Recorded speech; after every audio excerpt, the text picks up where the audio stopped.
ચેતરભાઈ, સી.આર. પાટીલની એક સભા હતી અને સભામાં એવું કહ્યું કે ચૈતર વસાવાને ભાજપમાંથી ટિકિટ જોતી હતી, ટિકિટ ન આપી એટલા માટે આમ આદમી પાર્ટીમાંથી ચૂંટણી લડ્યા.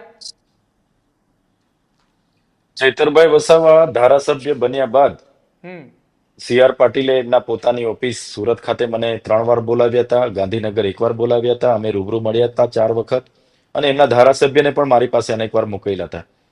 એમણે મને ભરૂચ લોકસભા ભારતીય જનતા પાર્ટીમાંથી લડવા માટે એમણે મારા પર દબાણ કર્યું હતું, પણ મેં આમ આદમી પાર્ટી સાથે હતો અને આમ આદમી પાર્ટી અને ઇન્ડિયા ગઠબંધનમાંથી મારે લડવાનું હોય, મેં જે તે વખતે સ્પષ્ટ ના પાડી હતી. બાદમાં મારા પર ખોટા ફરજી કેસ પણ ભારતીય જનતા પાર્ટી મારા પરિવારને પણ જેલમાં રાખવામાં આવ્યા.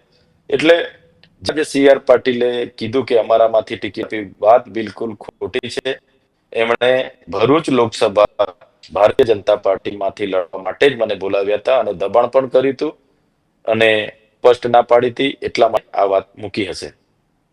અચ્છા, તો ભરૂચ લોકસભા ચૂંટણી એ ચૈતર વસાવાને ઓફર સામેથી ભાજપે કરી હતી, તો આ ઓફર ન લેવા પાછળનું કારણ શું? અમે સ્વતંત્ર લડવાવાળા લોકો છીએ. અમે કોઈની કૃપાથી, કોઈના સિમ્બોલથી, કોઈના ફેસથી લડતા નથી, અમારા દમ પર લડી. અને ભરૂચ લોકસભામાં અમારા તમામ નેતાઓ જેલમાં હતા.